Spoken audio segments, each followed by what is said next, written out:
Rain pounded on the coffin lid, the sound hollow and chilling. You knelt on the cold concrete floor of the mourning hall, your knees long numb. Before you was your mother's face, stiff and bluish under a sheet of yellow paper. The air was thick with the stench of cheap incense, damp mildew, and a faint metallic tang of blood. Your father leaned against the corner wall, eyes bloodshot, clutching an empty bottle like a statue of despair. Your mother lay in the center of the room on a wooden board, covered with her favorite floral quilt, still as death. She had died so suddenly. Aunt Wang from next door had shrieked at the alley entrance. "Heavens, Lee's daughter-in-law just dropped dead washing clothes." One second she was scrubbing. The next she went headfirst into the basin, gone, just like that. No one could explain why. All you felt was an emptiness hollowing you out, leaving only this suffocating silence and the stench of alcohol clinging to your father. The night was ink black. Relatives keeping vigil couldn't stay awake and drifted off one by one. Your father was dead drunk, dragged to the back room by neighbors, snoring like thunder. The once bustling mourning hall now held only you, the cold corpse of your mother, and the dim eternal lamp's flickering flame. Fear crept into your chest like icy vines. You curled up on a straw mat in the corner, wrapped in a thin blanket, eyes fixed on the human-shaped silhouette beneath the quilt. That's when a piercing, blood-curdling cat scream tore through the stillness. Every hair on your body stood on end. Your heart nearly leapt out of your throat. A massive black cat had somehow leapt onto the offering table, its slick fur glistening eerily under the dim lamp. Its glowing green eyes locked onto your mother's body, back arched, throat rumbling, a low, threatening growl. You suddenly remembered the elder's warning. Never let a cat leap over a corpse, it could wake the dead. "Get out!" you shouted, grabbing a broom with trembling hands and waving it at the cat. It recoiled, startled, springing backward but didn't flee. Instead, it looked enraged, as if some unseen force had provoked it.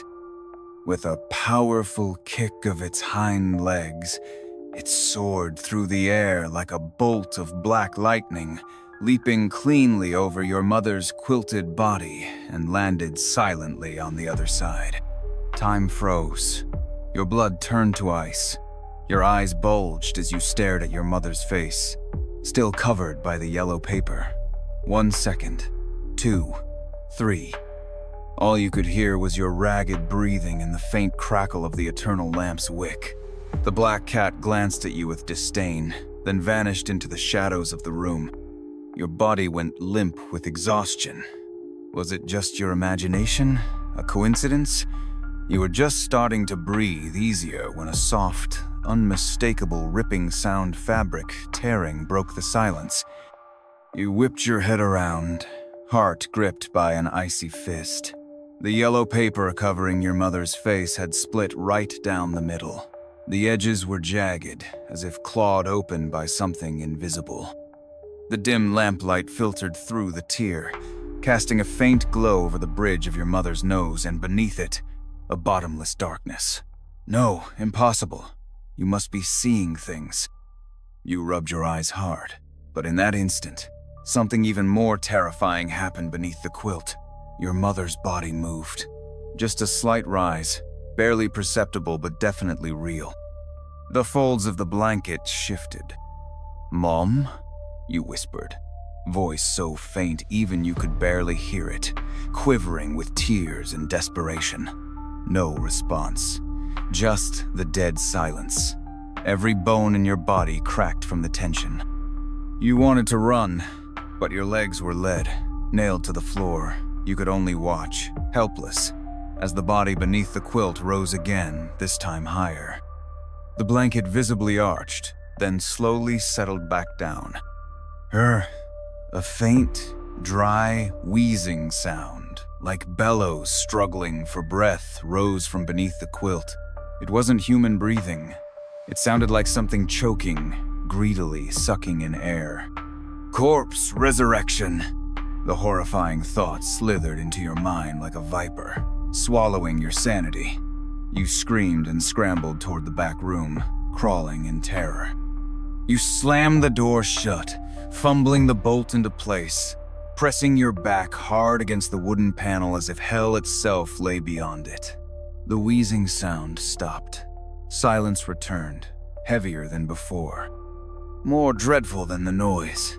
You strained your ears, trying to catch the slightest movement in the morning hall. Your back was soaked in cold, clammy sweat. You didn't dare breathe. Didn't dare blink. A faint, rhythmic scraping began, not footsteps, more like nails or claws, scraping the door, right where your back pressed against it. The sound was patient, deliberate, and horrifyingly steady. It pierced the thin door and drilled into your ears, scraping your nerves raw. She was looking for you. Terror drowned you. You clung to the door like a gecko, desperately praying this flimsy wooden panel could hold back the monster outside. The scraping continued, like a dull knife slowly flaying flesh. Minutes passed, maybe only a few, but they felt like centuries until finally, the sound stopped. You nearly collapsed, sliding to the floor, gasping for breath. Was it over? Had she left?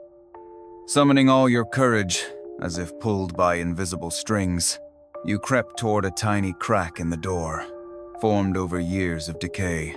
Just one peek, you told yourself, just to be sure.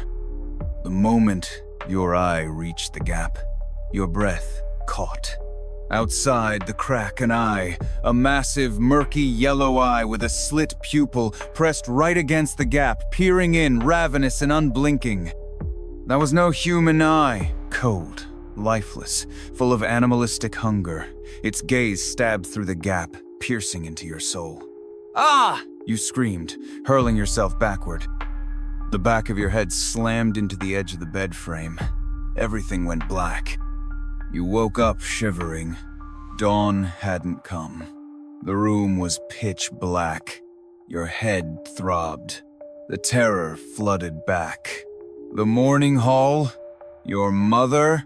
That eye? You held your breath and cautiously approached the door again. Dead silence. No eye in the crack. With trembling hands, you slowly unlatched the bolt and nudged the door open. The hall was empty. At some point, the eternal lamp had gone out. Only faint moonlight filtered through the window. The offering table was overturned. Incense and offerings scattered everywhere.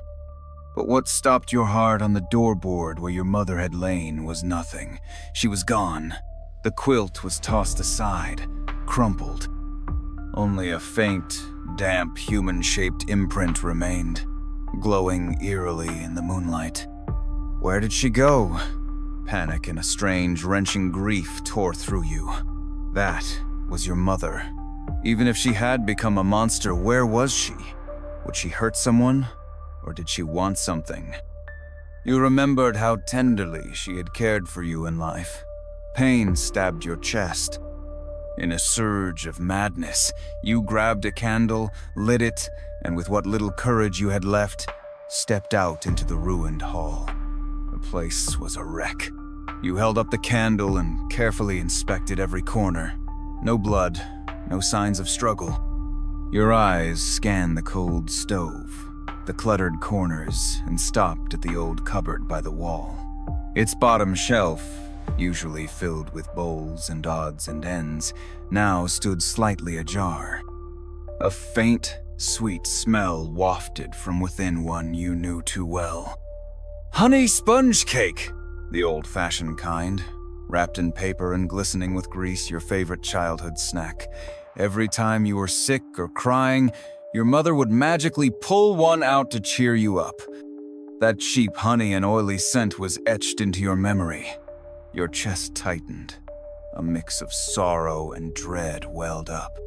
She remembered.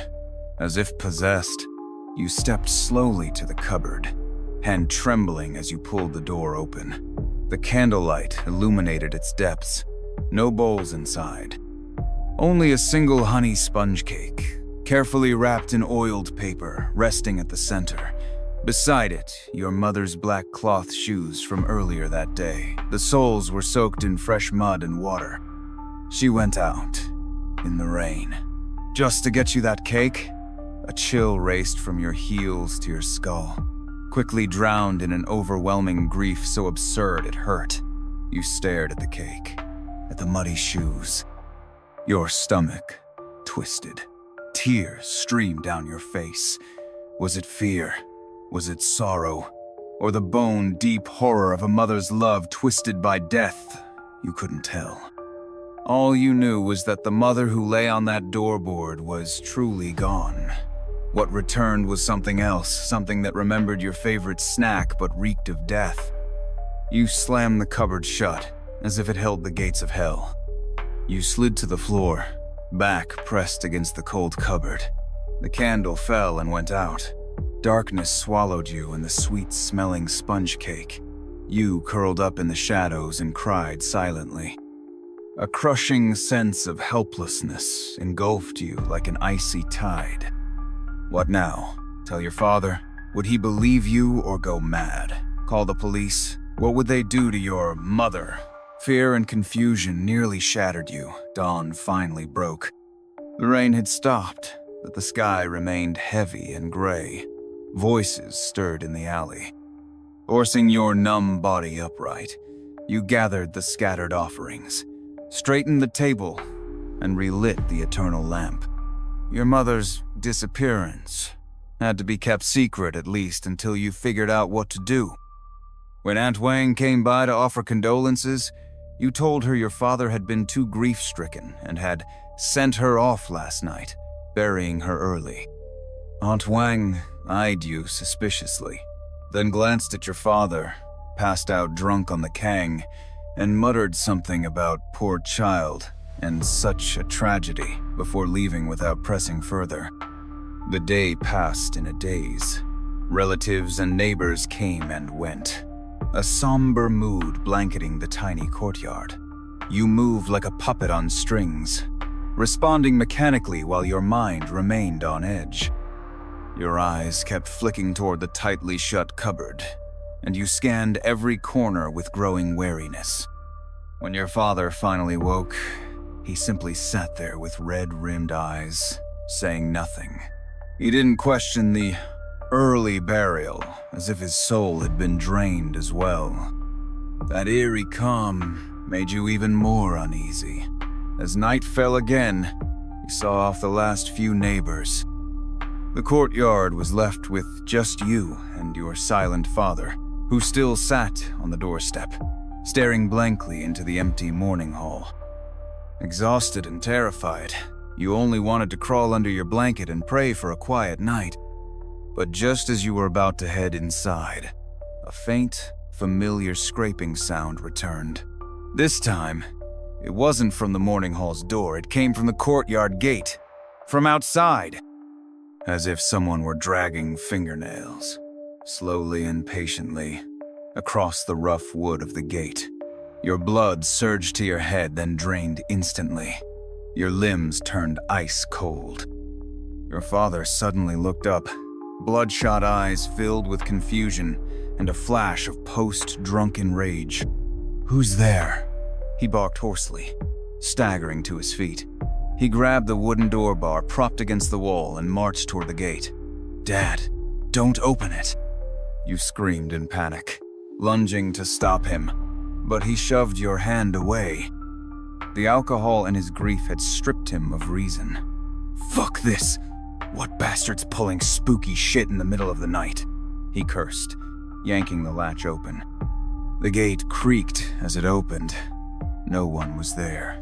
Under the pale moonlight, only the chilly alley and the dark wall of the neighbor's house greeted him.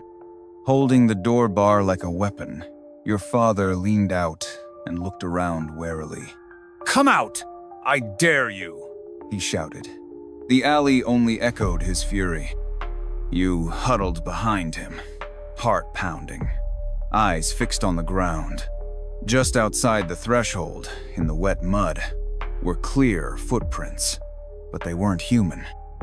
The shapes were odd, split-toed like claws sunk deep into the mud, exuding a sense of brute, beast-like force. The prints led up to the gate, then vanished. "What the hell is this?" your father grumbled, having seen them too. His tone held more anger at being mocked than fear. He cursed, slammed the gate shut, bolted it, and slammed the door bar against the ground. "Must be some damn brat playing a prank. If I catch him, I'll break his damn legs," he grumbled as he stumbled back inside. You remained frozen, staring at those inhuman claw marks, then at the tightly shut cupboard. Fear coiled around your throat like a frozen vine. This wasn't a prank. She was back, and close. She wanted in. That night, you barely blinked until dawn. The cupboard remained silent, but you could feel it, that cloudy yellow eye, watching you through some unseen crack in the darkness. The sweet, greasy smell of that honey cake still clung to your nostrils, impossible to shake. The next day, a chilling piece of news exploded across town. Aunt Wang, who lived diagonally across from your house, was dead, found in a state of horrifying, unnatural violence. A neighbor had gone to the river early to do laundry and discovered her. Aunt Wang lay on her back in the mud by the bank, eyes wide in a frozen scream of terror. Her throat had been torn open in a massive gash, deep enough to expose bone. She had bled almost completely out. The mud around her dyed red. Even more terrifying were the deep claw marks gouged into her face. Flesh peeled back in gruesome strips, as if some beast with razor-sharp talons had savagely torn into her. After a preliminary examination, even the coroner shook his head in private, whispering that the wounds didn't match any known animal, more like something huge, humanoid, and clawed. The town exploded with panic. Fear spread like a plague. Rumors slithered through the streets like venomous snakes, and all fingers quickly pointed at your family, the Liss, who had just buried a daughter-in-law, and now saw their neighbor die gruesomely the very next night. People whispered behind hands, avoiding your eyes, casting suspicious, rejecting glances toward your courtyard. That woman from the Lee family couldn't rest in peace. I heard something was scratching their door last night. Aunt Wang always gossiped about her. Could it be the cat-faced granny? The black cat woke the corpse. Cat-faced granny. That phrase stabbed into your ears like a cold needle. You went cold all over. The strange black cat flashed through your mind again. The rising body on the doorboard. The honey cake in the cupboard. The muddy shoes. And Aunt Wang's never-shutting, gossip-spreading mouth. In life, Aunt Wang never stopped bad-mouthing your mother, calling her sickly, a walking medicine jar, and saying your father was useless because of her. Could that be it? A wave of inexpressible chill and a twisted sense of protection made you want to vomit. You didn't dare go out. Couldn't meet anyone's eyes. Your father grew even more silent and violent, staying locked in the house, drinking. When drunk, he smashed things. Eyes bloodshot, cursing. Retribution! It's all fucking retribution. The house had become a prison full of death and madness. Fear didn't ease after Aunt Wang's death, it festered. Days later, in the middle of the night, a sharp, desperate bark snapped you awake. It came from old Lou's house next door. His watchdog, Big Yellow, usually fierce and loud, was now howling in pure terror and agony. The sound lasted less than 30 seconds before being abruptly cut off, like something had crushed its throat mid-scream. You hid under your blanket, shivering. A dreadful premonition gripped you. Old Lou, the man who always eyed your house with suspicion, the one who first shouted to bring in a Taoist priest after Aunt Wang's death. His house was eerily silent the next morning. At noon, someone noticed something was wrong, broke down the door, and what they saw sent the town into a panic. Old Lu lay in the center of his hall, his death more gruesome than Aunt Wang's. His chest had been ripped open, internal organs shredded into a mess. Blood covered the floor. Big Yellow's body lay beside him, its neck twisted at an impossible angle. The entire house reeked of blood and a strange, foul stench. But what chilled everyone's blood, the offering table in Old Lu's hall held a piece of honey sponge cake wrapped in oiled paper. "It's the cat-faced granny. She's back for revenge," someone screamed, and fear surged like a dam burst, flooding the entire town. People believed the legend completely. Rumors grew more vivid. The creature was half human, half cat, with monstrous strength and claws like knives. It roamed at night, snatched children, tore out organs, especially targeting gossips and busybodies. Schools let out an hour early. Parents swarmed the gates like madmen, clutching their children with doomsday fear written all over their faces. You stood alone with your backpack, watching classmates being whisked away. The looks they gave you were full of fear and rejection, as if you carried some cursed aura. "It's him, the kid from the Lee family. His mom turned into the cat-faced granny. Stay away from him. He's bad luck. Don't play with him, or she'll come and take you too." The whispers stabbed your ears like needles. You lowered your head and walked home as fast as you could, desperate to escape the crushing fear and isolation. Just then, someone stepped in your path. It was your only friend, Little Fatty. His chubby face was pale with fear, but his eyes held a hint of concern. "Hey, you okay?" Little Fatty's voice trembled. He glanced around nervously and lowered his voice. "Are the rumors true? Your mom, she—" "No! Shut up!" You snapped like a startled cat, shoving him hard and shouting, "My mom's not a monster. She's not." Then you turned and ran home without looking back, slamming the gate shut behind you, leaning against it, gasping for breath. Tears finally spilled from your eyes. Anger, humiliation, fear, and a sliver of doubt you didn't dare admit corroded your heart like poison. Little Fatty's words lit the fuse that ignited your father's long-suppressed fury. "A monster? They dare call her a monster!" Your father roared as he smashed the bottle in his hand. Shards of glass and cloudy liquor scattered across the floor.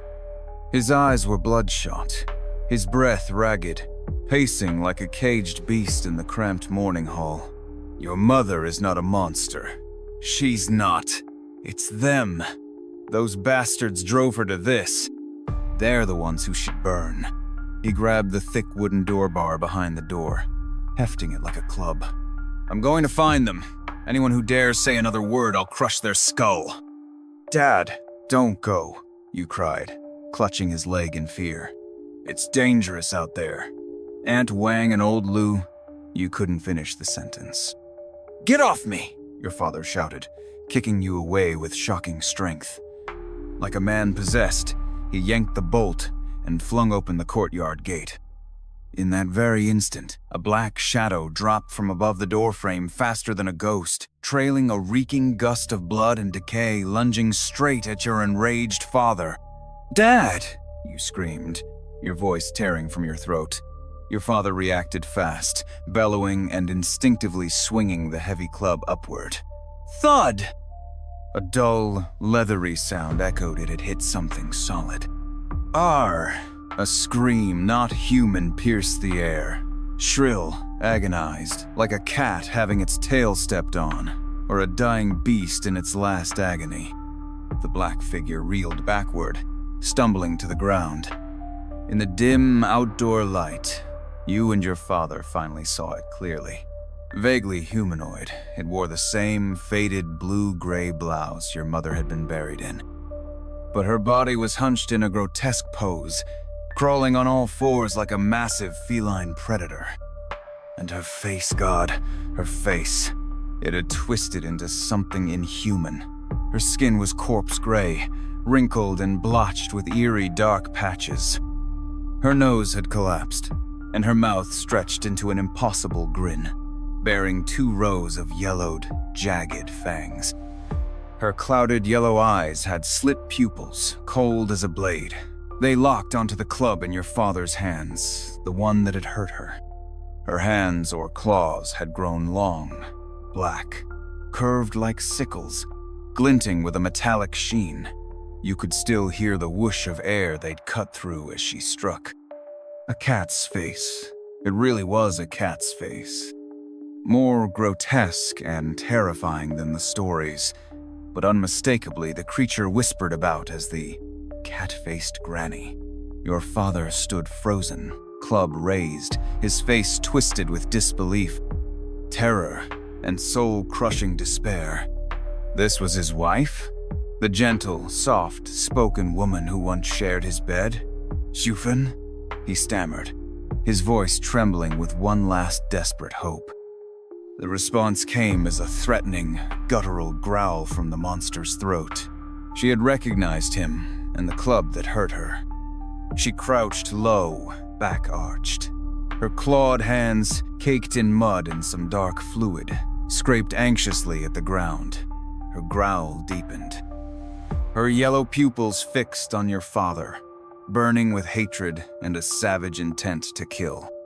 There was no trace of warmth in her eyes anymore, only beastly rage and the blind fury of the wounded. Your father stared into those feral eyes, and whatever illusion he'd clung to shattered. The grief inside him exploded into a wave of wrath and madness, the kind born of betrayal. "You monster! Give me back my wife!" he roared, eyes wild. He swung the heavy club down toward her head with all his strength, everything he had, all his pain and despair in that one blow. But your mother's reaction was inhumanly fast. She didn't block it, she leapt sideways like a boneless shadow. So quick, she left a blur behind. The club struck the ground where she had stood, thudding against brick and stone. The swing missed. Your father lost his balance from the force.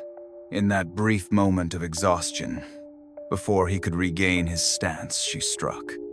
Letting out a shrill screech, she launched herself like an arrow, her hind legs kicking off with feral force, the stench of blood surging forward. Her gleaming claws slashed straight for his throat, so fast, so strong no human could stop it. "Dad!" you screamed, frozen in horror, your mind going blank as those deadly claws rushed toward his neck. And just as they were about to strike, a cry broken, hoarse, wrung from the very depths of your soul burst from your throat. "Mom, don't hurt Dad!" Time seemed to freeze. The claws, inches from his skin, halted mid-air, suspended less than an inch from his throat. Her body jolted, as if struck by lightning. That monstrous, twisted cat face slowly, stiffly turned toward you. Her clouded, yellow, vertical pupils stared straight at you, at your tear-streaked face, at the desperation and pleading in your eyes. The rage and bloodlust in those eyes receded like a tide, replaced by something vast and indescribable confusion, anguish, something deeply human and tormented. The growl in her throat faded, turning into a broken whimper, like something torn from the depths of a shattered soul. It was no longer a beast's cry, it was grief. Her claws still hovered at your father's throat, trembling. Your father, stunned by the sudden shift, forgot to resist. He simply stared at this creature before him, so close, so monstrous, and yet showing pain, humanity.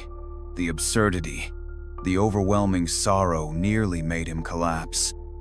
You looked into her eyes, those tortured, struggling eyes.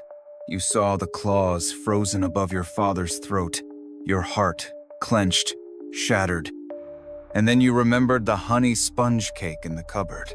She remembered what you loved, she remembered you. "Mom," you stepped forward, stumbling, voice choked with sobs. You reached out a trembling hand not to strike, but to touch, to reach her, to beg. "Mom, let's go home, please. Let's go home." The words, "go home," were like a final incantation, a key. Her body convulsed violently. She looked at your outstretched hand, at your tear-streaked face. Her whimpers turned sharp and piercing, full of bottomless sorrow and despair, as if her very soul were being ripped apart by invisible hands.